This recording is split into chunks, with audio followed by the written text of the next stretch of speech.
Jadi pada kesempatan kali ini saya akan membawakan sebuah ringkasan yang berisi tentang intelijen agent, yang dimana dalam materi tersebut kita akan membahas sebuah definisi agen, cerdas dan lain-lain yang berkaitan dengan materi tersebut. Baik, langsung kita lanjut ke materi tersebut. Yang pertama itu, apa itu agen cerdas? Itu adalah program perangan dapat menganalisis lingkungan, membuat keputusan dan mengambil tindakan secara otonom misalnya tujuan terakhir. Jadi maksudnya itu menerima informasi dari lingkungan menggunakan sensor bertindak sebagai aktuator yang terjadi pada lingkungan. Contohnya manusia itu ada mata, sensor tangan, kaki itu disebut aktuator. Lalu robot itu ada kamera, sensor, lalu motor atau gelung itu termasuk aktuator. Jika perang itu ada input keyboard yang buat ngetik, lalu termasuk itu ada sensor, lalu panggilan atau waktu itu aktuator sebagai layar atau kunci. Sebuah agen bekerja dalam suatu lingkungan. Oke, sekarang untuk perilaku yang baik, konsep rasional, agen rasional untuk tindakan yang maksimalkan kinerja yang diharapkan berdasarkan transaksi dan pengetahuan yang jadi salah satu agen cerdas ya, itu konsepnya harus rasional. Kita tahu dulu mana tindakan yang harus dimaksimalkan dan mana tindakan yang harus diminimalkan. Untuk apa? Untuk kinerjanya itu yang lebih persepsi dan juga yang lebih tinggi pengetahuannya.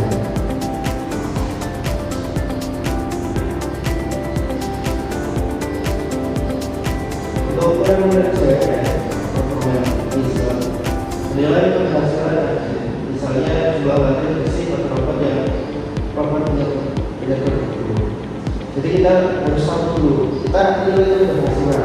Ketika di ruang A belum bersih, maka harus bersihkan dulu. Ketika sudah bersih, nanti baru kita ke ruang B. Ketika sudah di ruang B, pindah lagi sampai ke situ bersih semua.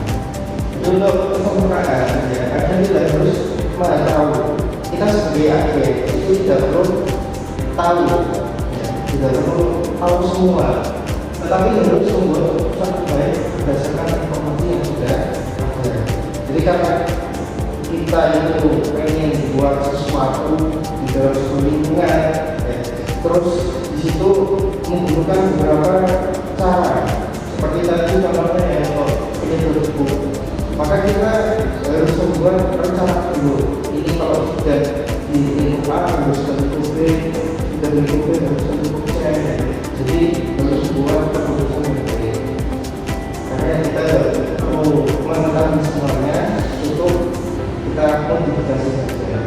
Untuk otonomi dan pembelajaran, agen rasional harus mampu belajar dari pengalaman dan menyesuaikan diri dengan lingkungan yang tidak sepenuhnya diketahui.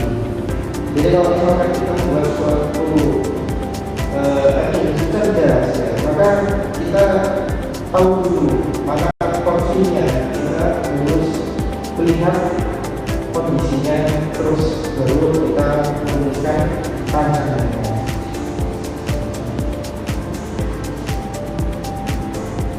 Lalu ada yang sifat lingkungan.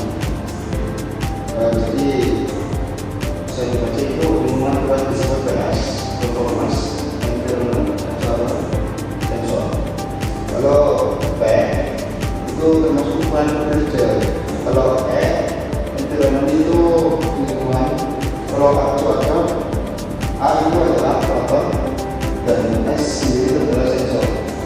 Seperti contoh itu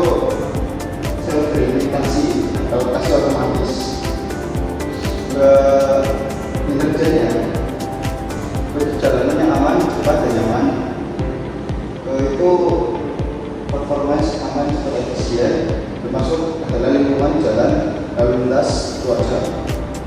Lalu environment itu jaga lalu lintas dan cuaca, ada foto juga. Kemudian masyarakat, sensor, kamera, dan GPS. Itu maksudnya adalah lingkungan, persepsi apa yang dirasakan agen pada suatu saat.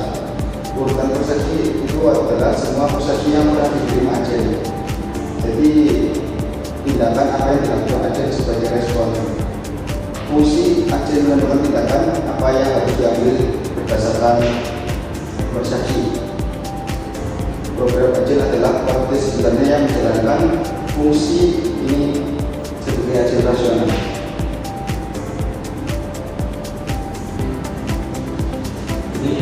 Mulai di lingkungan dan berikan berdasarkan sebagai karena tadi penjelasan observable dan apakah akhirnya bisa mengamati seluruh keadaan penuh atau parsial hasil benar atau kemudian data fungsi hasil aksi parsial atau acak episode sekuensial dan independen atau saling memahami statik dinamik lingkungan juga saat berpikir atau tidak diskret atau menulis proaktif dan bersifat prinsip atau tahu atau akun aturan lingkungan sebetulnya atau harus dipelajari.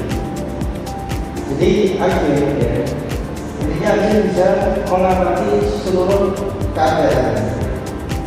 Saya mengamati seluruh keadaan karena sudah diterangkan ya episode statik, diklik, long, begitu.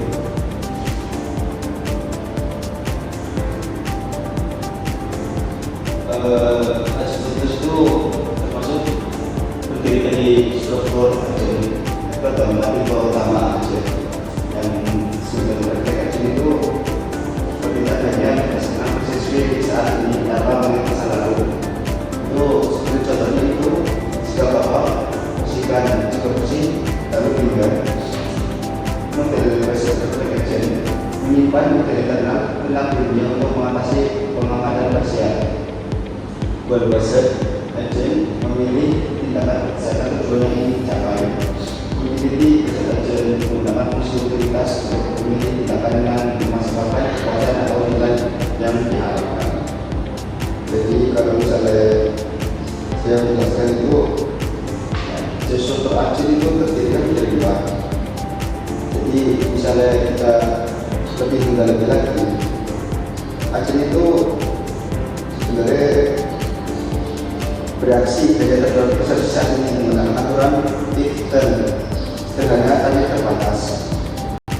Yang saya tadi bicarakan itu adalah contohnya jika bapak bersihkan jika bersih hingga lebih baik daripada agen yang sederhana. Itu agen berbasis tujuan yang memiliki tujuan hasil yang diinginkan, memiliki tindakan untuk mencapai tujuan menggunakan perencanaan dan pencarian. Contohnya saya ingin mencapai tujuan X.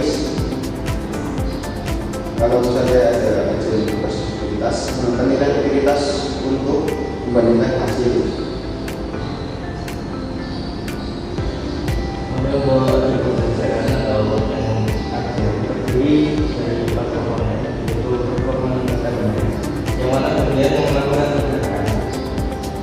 Untuk berdasarkan pengalaman, jadi terus belajar ya, untuk memperbaiki pengalaman.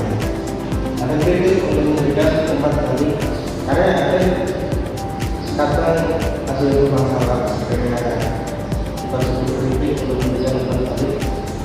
Terus komponen generator menghasilkan tindakan yang untuk eksplorasi.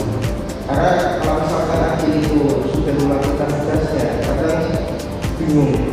Ini setelah sudah selesai harus melakukan apa? Makanya kita perlu problem generator agar bisa mengambil tindakan yang benar. Akhirnya pembelajaran nanti memungkinkan adaptasi terhadap lingkungan baru dan perbaikan kinerja sendiri.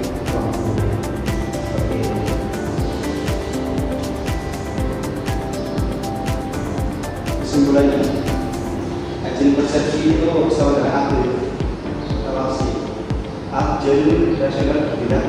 memaksimalkan nilai-nilai yang diharapkan. Bimbingan yang menentukan bisa dengan tepat, wajib bisa bersifat berkait berbasis materi, berbasis tujuan, berbasis aktivitas dan antar pembelajaran. Itu yang saya sebut tadi ilustrasi. Lalu representasi untuk pengetahuan menjadi kunci untuk menciptakan penampilan cerdas yang efisien.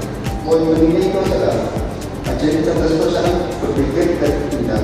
Ajaran tradisional memiliki tahapan yang memaksimalkan kinerja. Jenis lingkungan mempengaruhi kinerja. Ajaran yang lebih canggih adalah berbasis tujuan, berbasis utilitas, dan belajar dan otonom. Sekian. Lalu dari sesi akhir ini kami mengucapkan terima kasih sebelumnya jika ada kesalahan ucapan atau perilaku kami mohon maaf. Saya izin pamit diri. Sekian. Wassalamualaikum warahmatullahi wabarakatuh.